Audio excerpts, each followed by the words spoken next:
Hey there, it's Mitzi. Welcome to my channel. I hope that you're having a wonderful day today. I am going to talk to you about the books I read during the month of April. And y'all, I just love the springtime. Let me just say, I love spring. And I love all the seasons for different reasons. And I'm thankful that we have, well, a little bit of each season. We don't have necessarily that much fall here, but we do have a good spring. We don't have much winter either, thank goodness. But you know, there are things I love about each you know, season, like hot cocoa in the winter or whatever. But the springtime, I blossom just like the flowers do. I get so excited over the springtime. I love being outdoors. And so when the spring hits, it's warming up and I love the birds and everything growing. Right now we have birds in our shrubs and we have some babies. I went by one day, we have a hose pipe that's right there by the shrubs, and I noticed there was cardinals that kept going into that shrubbery, and I thought, they are laying eggs in that shrubbery. I know it. Sure enough, there was a little nest with eggs in it, and of course I had to watch, you know, so of course I watched from a distance.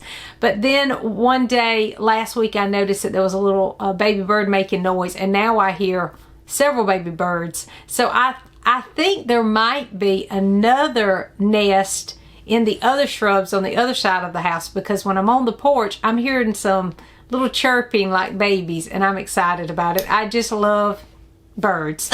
And so I'm really excited about the shrubs, and I'm thankful that they are using the shrubs instead of my ferns, because they will sometimes try to build their nest in my ferns on my porch, and that's not good, because when I'm trying to water, and they're hanging, so sometimes when I'm watering them up, you know, a bird will fly out or something. So they didn't do that this year, so thankfully. Anyway, I love being outside. I love the spring. I love all the beautiful flowers and gardening and all the vegetables growing. I'm just all into that.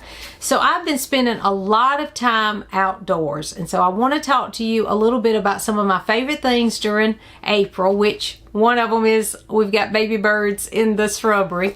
But also some other things, as well as give you a little report on what I've been reading. So I looked through my reading journal at, you know, trying to figure out what I had read, what I liked the best, and all that kind of thing. So I noticed that I had read 11 books, which I was very proud of, especially since we went out of town. We had spring break, we had Easter, there was a lot going on. And even with all that, I was able to read 11 books. Now, I will say that this was not my favorite month of reading. I don't know if it's because I am distracted with being outside, but I don't think that I picked the best books in April either. A couple of books, before I forget, that I read at the end of the month that I didn't talk to you about at all in any other videos, and I have posted several videos on weekly reading updates in April that you can go back to. So the first one that I read the last week in April was the last week in April was The Moving Finger by Agatha Christie. This is a Miss Marple, and I'm trying to read all the Miss Marples. That's one of my Serious About Series challenges. So I'm trying to read those, and I'm well on my way, because I'm trying to read like one a month or more. This, I think, was the next one in publication order, so that's why I chose it. And I loved the cover of this. I thought that was a fantastic cover. I love these vintage copies of these books. So as I was reading, though, I noticed that, did I say it was called The Moving Finger? I think I did. As I was reading this, I thought, okay, you know, it's a great mystery, you know, but there was something missing. I thought, I don't know if I like this or not, because it had all the elements of a great Agatha Christie, but halfway through I thought, wait a minute, where's Miss Marple? She's not in here. So I looked on the spine, and it does say a Miss Marple. So I said, well, okay, she's going to show up in a little bit. Well, I got almost to the end of this book. I marked it. This is page 164. That's where Miss Marple shows up in this little book. And there's only 217 pages in the book. And she didn't show up but this much of the story. I don't know if you can see that. So I was disappointed in that. I mean, I've read others, and I know that there was one that I read that Miss Marple's not as much in it, but it was one of the first Miss Marples I read. it didn't bother me that she wasn't in it. But now that I love her so much, I want Miss Marple. And here's the thing with this one. This one is about these people in a town who are getting these mysterious letters that are saying some horrible things, accusing these people of some pretty bad things. It's like town gossip, but really sinister. So they're getting these letters and they don't know who they're from. And of course there's a murder and all that. Well, the narrator of this one, I just could not connect with him. I don't know what it was about the narrator, but I just did not connect with that. There was no personality really to the narrator. If it would have been Miss Marple was more involved, I think I would have been fine with it because she brings so much personality to these stories. But because she didn't show up to the end, it was missing that. There was no great characters in the story. The premise was fantastic. I love the premise. The mystery itself was great. And I loved all the clues and things along the way, just like a great Agatha Christie. The problem was it was missing that little extra that Agatha Christie does so well with village life and how there's all these quirky characters. This didn't have much of that in it. I felt like, I don't know, that I was being robbed of those fun characters because there were some interesting characters in here that I felt like could go a little deeper and we could have had that kind of story. And then of course Miss Marple didn't show up to the end. So anyway, this one I gave 3 stars. It was not my favorite Agatha Christie. And then I also read the last week, my son and I have been buddy reading a book. We decided to read 1984 by George Orwell. And we started at the beginning of April and we finished at the end. So we read, I think, like a chapter a day or something like that. And it ended up being the month of April and we finished it.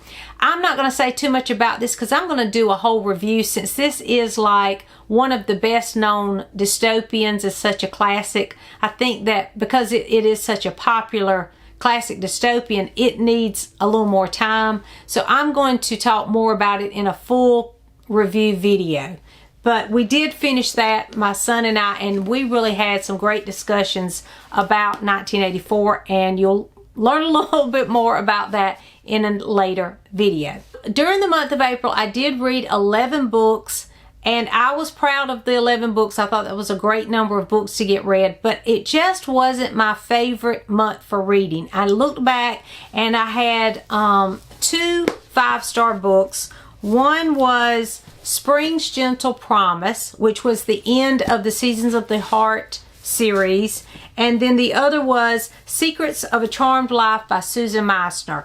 And these were well worth it. I'm so glad that I picked these up and read these. Thank you to those who have recommended both Jeanette Oke books and Susan Meissner because I love both of these authors. They give me exactly what I want. Now, I've read some Jeanette Oke. I've read some of hers now too. But, you know, it had been a long time since I'd read Jeanette Oke. And I just want to mention too, if you have not read Seasons of the Heart, this series, you don't have to read them seasonally because they're really, it's more of a metaphorical season in these. You go through a whole year or several years with the main character in this book. And I just loved this series. If you enjoy Christian fiction, historical fiction, I think you would enjoy this series. It was just simple, heartwarming story, but it really pulls at your heartstrings, and it was so heartwarming, and I loved the positive attitude, the encouragement, the hope it gives you as you read it. I mean, these are really feel-good books, and I love them. If you enjoy like Little House on the Prairie or something like that, you probably would enjoy this series. There are 4 in the series. It starts with Once Upon a Summer is the first one, and then we have The Winds of Autumn. And again, it's about this main character who is growing up through this season. Then we have Winter is Not Forever. And finally, the one that I read in April to finish up the series was Spring's Gentle Promise. So that was one of the Serious About Series challenges, was to finish this series. So I finished this series in April, as well as the Giver Quartet in April. And I loved the Giver Quartet as well. I didn't give that last one 5 stars, but overall the Giver Quartet is a 5-star read if you take it in its entirety. I love that series. It's a great dystopian too, and that's middle grade. So those are the books I read. A couple of other things I just wanted to talk about that were favorite things. My family was able to take a break. We went for spring break. It's spring break here because we live right at the border of Georgia, at Augusta, Georgia. And Augusta is known for the Masters, is what we call it. It's a golf tournament. And when that takes place, it's crazy around here. We have a lot of tourists from everywhere that come for that golf tournament. So during that week, the rest of us, they pretty much close school, and the rest of us get out of town. and a lot of people will rent their houses out and everything because there's so many people that come to Augusta, Georgia during that time. Pretty much from weekend to weekend, the weekend before and the weekend after. Because it's the tournament itself's like on Saturday and Sunday or something. So anyway, and it's a wonderful, if you love golf, you'd probably love coming to that week event because there's a lot going on that week. But that's usually when we take our what we call spring break here. And even though I don't have kids, you know, in school or anything, it's officially always our spring break because of that big event that goes on in Augusta. Anyway, we headed out of town that week and we went to it is my favorite place. Edisto Beach is like my favorite place in the world. I don't know about you, but do you have a place? For me, I have a place and it's Edisto. It feels like home. You know, I have my hometown, and you know, when you go home, you have a certain feeling about it. But Edisto is a place that when I hit parts of that little area, when I hit the island of Edisto, it's like I just exhale and I relax and I feel at home there. It's a little, if you've never heard of Edisto, South Carolina, it's a little beach town. It's an island and there's a lot of marsh area around it. There's not much to it, so don't think it's some great, it's not like Myrtle Beach, which I stay away from because I am not a Myrtle Beach person. I've been to Myrtle Beach many times in my life and it's enough. It's too crowded for me. There's way too much stuff to do. There's too much shopping, too many amusements, and that's not what I go on vacation for. If I want to go shopping, sure, I'll hit Myrtle Beach or somewhere. But Edisto is nothing but the ocean, the sand, and all the little, you know, things that you see at the beach, the shells and things. It is a little beach town that feels like you're stepping back in time because it is that just old school. There are a few little restaurants on the beach part, and there's nothing to do, and that's what I like because I'll take a book with me. My family and I'll, you know, walk the beach and hang around. There's golf carts, people riding golf carts and bikes and things, and about the only sound you hear are the waves and the little ice cream truck lady that goes around the few streets that are in Edisto, and I love it. And so we went down there for the week. The sun was just shining. It was warm and beautiful. And when we got back home, I was disappointed because it was freezing at home. We came back home. It was Good Friday was when we got back home. No, yeah, we came home Good Friday. So Saturday morning, we were supposed to have the Easter egg hunt at the church, and it was pouring down rain and freezing cold. And I was just so deflated by that because I want Easter. You know, I love Easter, of course, because of spring. I wanted it to be beautiful. Well, anyway, it was pouring down rain and freezing cold that weekend. So I had to come back to that, but I just enjoyed so much being able to go away with my family and spend a few days at Edisto because I love that place. It's just a wonderful place to be. Do you have a special place that you love that you can just exhale and relax and enjoy. Let me know in the comments what that place is for you. But anyway, that place is like a favorite for me. So that was definitely one of the highlights of April, and it kicked off my April very well because we had a great time. And then of course the baby birds. I have my friend, I don't think I've talked to you about my neighbors, but I have goats that live next door to me in a field, and there's also a turkey that is over there. He hasn't been there long. I guess it's a he, or I don't know anything about turkeys. But anyway, he gobbles all day long, and so I'll try to put in a little footage of him here. He was not happy to see me. Normally he's fine, but because I had that camera out, he quit gobbling, and I don't think he liked me taking his picture.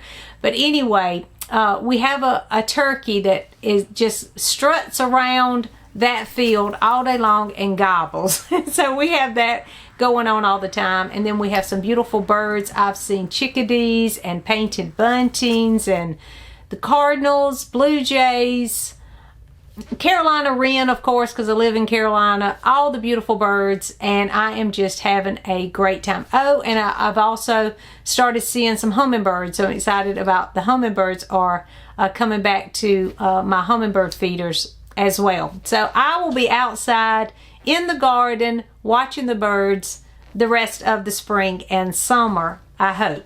So I know that there are a lot of readathons and things going on during the month of May. I've already started on those, so I'll tell you about that soon. Maybe in my next reading update, I'll let you know about those books that I'm reading. What are you participating in, and what have you been doing? Let me know in the comments so we can chat there. Thanks for watching, and I'll see you soon.